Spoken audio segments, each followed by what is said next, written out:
We're calling Mary Devine. She has a piece on the front page of today's Pioneer Press on the passing from this earth of a guy named Brian Eldridge. Lifelong St. Paul guy, 76 Mary years would old. like a minute to get settled, Mr. Mayor. Just give me Settled? What the hell does that mean? Settled? She have to fluff out her skirt or something? Now Mary just said Oh. it's going to be 2 minutes. Fluff out great. her skirt. That didn't sound too sexist, Joe. Wow. Well, that's a woman for you. I don't know how she puts up with your S. Need more time because she's a woman. I suppose she's got to look in a mirror or something. Oh, she said that she was going to be at a staff meeting when we called her. And I found that hard to believe because we don't have a staff. Well, Mary is the staff. Mary is the staff. And She's meeting Julio. with herself. Is Julio still there? Boy, if he is, his bylines are few and far between. Yeah, I What don't about know. Fred, right? Fred's still there, isn't he? Oh, yeah, Fred's a single-handed whirling dervish Yep. covering many, many things. And then they got you, who just occasionally writes when he feels like it. Mary, Hi, Joe. How are you, love? fine. Good. Why did you have to get ready? Did you have to primp and get proper? Well, and... in her defense, we told her 12:30, and I called her at 12:27. Mary, your story is you are a cut above. This was an extraordinary story on the death of a fellow named Brian Eldridge, and tell us how you got onto it. Well, Joe, I read the obits on Sunday, and I actually, I always read the obituaries, but my husband, Greg, found it first, left it out for me, and said, "You've got to read this one." Mm-hmm. And it was submitted by his brother. It was his brother, Steve, who lives in Oregon. Brian was the middle of three boys, and Steve is the youngest. And he's the only one left, right, Steve? He's the only one left living, yeah. He also wrote a heartbreaking obituary about his brother, David, the oldest, who had suffered from schizophrenia his whole life. And But we don't know if Brian suffered from any mental illness, do we? we don't. No, we don't. It And just may be that he was the world's ultimate loner. That could be, indeed. I think one of the reasons why this story resonated, I have to just tell you, the response has been absolutely incredible. It really has. I think I can't think of a story I've written lately that has just had this incredible response. And I think in part, Joe, because we all know a Brian, right? Or we all maybe fear that we might one day be a Brian. No, or that, no, I disagree with you. All right, you go. No, I disagree with you. I think what compels the extraordinary interest in this story is that we don't know anybody like that. Every time you're reading this piece that you wrote and you think, well, we're going to get to the paragraph where, Mrs. Smith down the block made him brownies once a month. No, there was nothing. No family, no love, no employer, no neighbors. No one knew he died. I submit to you that's what's getting the responses. We don't know anyone this thoroughly off the grid. Well, I certainly don't. Background me. Where did he live? How did he end up in the position he ended up in? Well, he grew up in St. Paul. He went to Central High School. He graduated in 1965. He lived in Mounds View. He had a 2-bedroom apartment. He also rented 2 garage storage areas. He had 3 vehicles for a lot of that time, and just a lot of stuff. Military? He No. was bright. He read, Joe. Mm-hmm. He subscribed to probably 20 different magazines and periodicals and things. He was obviously very bright, but just not really tech savvy. He had computers that he didn't know how to work. Yeah, and that breaks my heart too. I feel like going into a store and buying something and being sold something that I would imagine the salesperson, just that he wouldn't be able to operate, but yet was sold again and again. I guess what got me the most was he was anxious to serve in the military. and his brothers said he probably would have been good at that, but they rejected him because they didn't want to pay the cost of what would have been required for his acne medication. Yeah, and that killed me. It does kill you, love, because that would have been 60. I think that was 68. He was drafted, and today, right? Of course, there's medication. I mean, things like that. If he had grown up today, right, we would hope, there would be. He wouldn't have had the same life, I guess. But that smacks of the military being just reprehensibly uncharitable.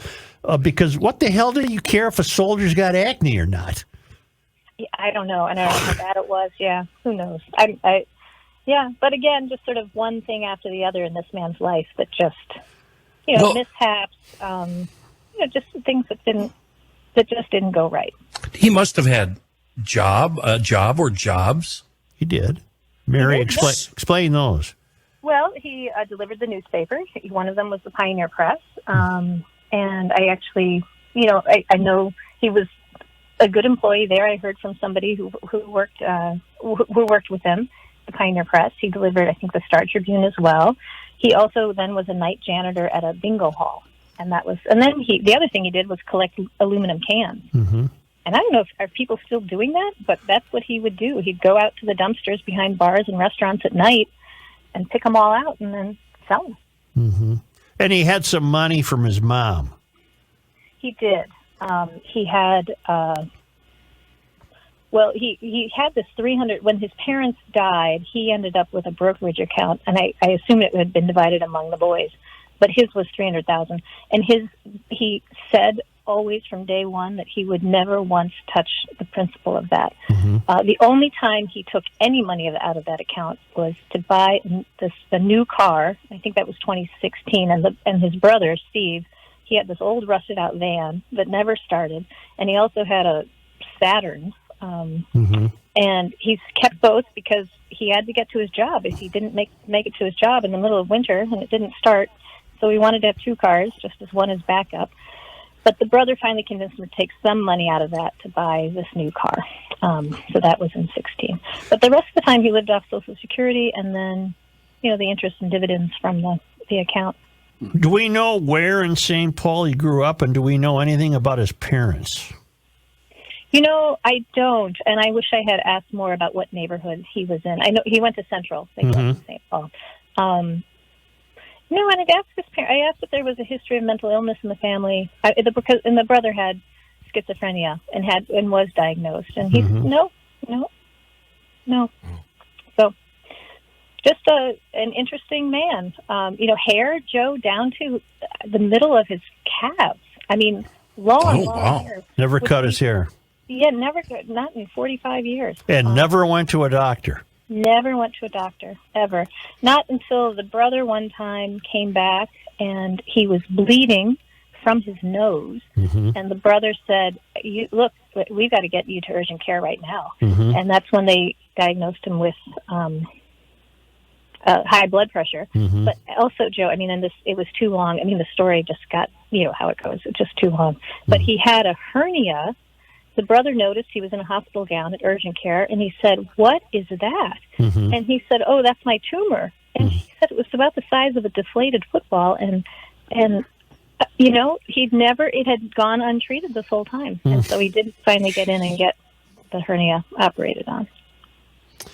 Well, it's again, the reason I'm so captivated by it is you could not have created in a novel someone this distanced from everybody else. And if you did, it would have to be novelistic. You would have to have created and set out to specifically create a character who was unaffiliated with the human race. Well, and no one would believe it, right? Right. You saw the photo, that ratty old jacket. No one would believe it. But I'll tell you, Joe, I have been so touched, and I hope people, read the story, right? And I hope also they go and find his obituary and then read all the comments that have been left by people who never knew Brian, right? Had no affiliation with him. And I also want to give a shout out to the St. Adelia's up in Shoreview, who offered, contacted the brothers through the Pioneer Press and offered to host a funeral service for free. They're going to do a mass in his name next weekend, and it offered also to bury him, have his cremains or bury him there at the cemetery, which I thought was beautiful. So, yeah, I've just been moved by all the comments, and I just think there's so many stories out there, and I'm grateful to the Pioneer Press for letting me take the time to tell them in the manner and the way that I feel they should be told. I think these soul of the city stories, are what really set the Pioneer Press apart, and I'm just grateful to have a chance to share them. I'm of the understanding that you're going to or either are attending a staff meeting today. You didn't get the memo, huh? It's a picnic, Joe. It's our summer. He wasn't invited. Even worse, they won't invite him to the picnic. Stone Soul Picnic. Mary, you'll appreciate this.